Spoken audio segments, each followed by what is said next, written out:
My mom might as well put me on a bowling strip of ice.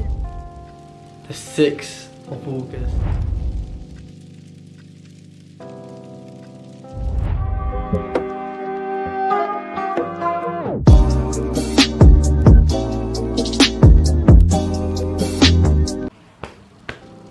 Yo, welcome back. It is Meditic back again at full effect, offering you cortisol lowering content. I hope you lot are doing well. Today's video we move on to part 2 of my cancer journey, my cancer story, whatever you want to call it. So if you have not seen the video, the link's either up here, up there, I don't know where I'll put it, but the link will be in the description as well. If you haven't seen part 1, make sure you go and check part 1 out, because it gives a lot of the foundation, a lot of the build up. But part 2, I told you lot, things start to change. And now let's get into it. So now I am on radiotherapy, and radiotherapy was planned to last 6 whole weeks. And if I just quickly read out the details, it's this is actually says from January, February, March, April, May. From the 21st of May 2009 to the 12th of June 2009, I was having whole ventricular radiotherapy. The dose was 24 GY, which I think stands for, I don't know what it stands for, and the fractions were 15 hashtags, whatever that means. Someone else in the comment section, if you got better knowledge, please just break that down for us. And then on the 15th of June 2009 to the 26th of June 2009, I was gonna have a tumor boost, which is 16 GY, and it was 10 hashtags. Again, if that makes any sense to any of you, because right now it makes no sense to me. Give me 10 years down the line, I'll be able to explain it fully. But someone else, if you know what this means, just like let the people know. I remember I used to wake up to wads of hair. There was so much hair. Every time I woke up, there was so much hair on my pillowcase. And not even just like waking up. All I had to do is wipe the sides of my head and you just see hair all over my hand. And where I was having radiotherapy, it was just to the sides of the head, and so that was the only place that was affected. The middle part of my hair was totally fine, that was still growing, that wasn't losing. It was legitly just the sides of my head where I was losing all of my hair. But honestly speaking, I did not care, and you know why? My energy levels were coming back, and I made it through the hardest part of the treatment. The only other main issue was that it was such a trek to get to the hospital for radiotherapy. At the time I was living in New Cross, and where my treatment was, it was the Royal Marsden in Sutton. That's where I was getting my radiotherapy, and it was a long journey. It took over an hour just to get there, and it was in Sutton, which is just passing through Croydon. My dad was out working. It was my mum that was taking me to get my radiotherapy every single day from Monday to Friday. And so my mum, she used to play this an album from Judith Gale, and but my favourite song on that album was "You Are Going to Smile, My Child," and it is a beautiful song, man. I used to love that song, and even now I listen to the song today, it just gives me goosebumps and just memories of taking a long car trip journey all the way to Sutton, to Royal Marsden to get my radiotherapy. So make sure you either pause this video, go and check out the song, the link's in the description, or just continue the video, and at the end of it just listen to the song and you'll see why the song had such a profound effect. And it just brought so much joy to me just listening to that one song. And also, now the pandemic was over and I was back in school. For most people, that is a dreaded thing to hear. Gotta go back to school. Me, I loved it. I was so happy that I was now going back into school again. And things were looking up. I was feeling stronger. I was more awake. I was more alert. But My mum might as well put me on a bowlish drip of IV prune juice. She had me guzzling that stuff like a V12 diesel engine. And back then, I used to ask my mum to buy me some Naked.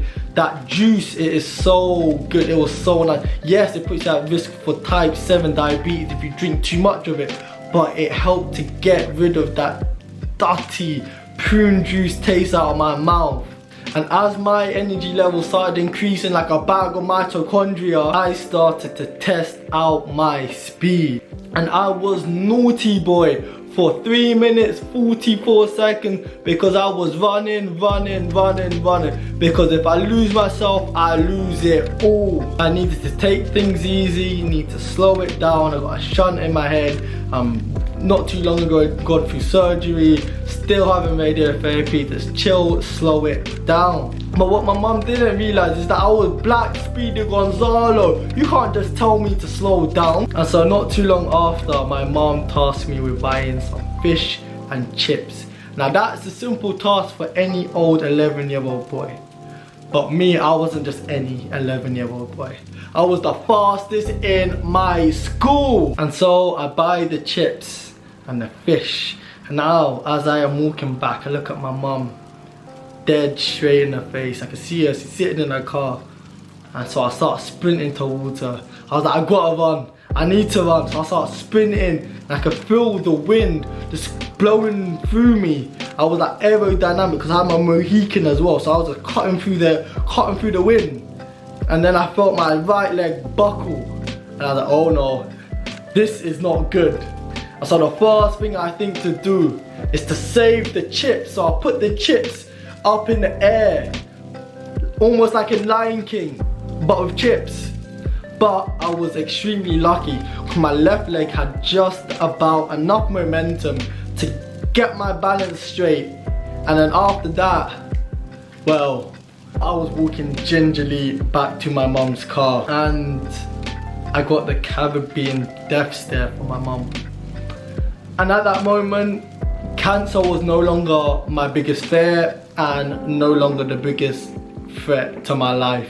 I was now officially diagnosed with another condition, and it's Black Caribbean mum phobia.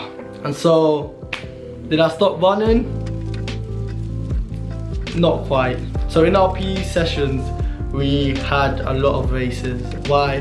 Because my school was doing something it had never done before.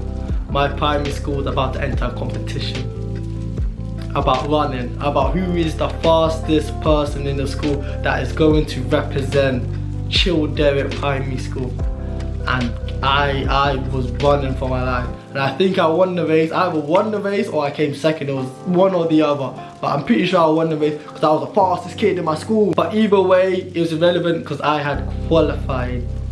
And I remember going home that day, I was so excited. I'm gonna go to my mum and dad and tell them we ain't gonna be broke anymore. I'm fast, I'm gonna run for the school, I'm gonna become a professional sprinter, I'm gonna be like Usain Bolt part 2, I'm gonna win the race, I'm gonna get gold medals, I'm gonna fly us out to Grenada and Guyana. Don't you worry, man, I'll look after you, I'll keep you lot grounded and sorted, because all I need to do is go in this race, I'll win it easily, light work, and then we progress, we move on. And then I had told my mom and my dad that I have won the race to qualify for my school. And as I'm telling my mom that I won the race, all of this and that, I can just imagine, I was actually imagining me inside this stadium with a racetrack and then me just running and they're saying it's coming home like the 3 lions and we're gonna win it. I'm winning it for my primary school. And then after I finished telling my mom that I'd qualified, I looked at her face and I was like, oh, this ain't going well. And then look at my dad, don't look at me, look at your mom. Look back at my mom and like, oh. She don't look too happy. And then she looks at me and she says, yeah, you're not racing.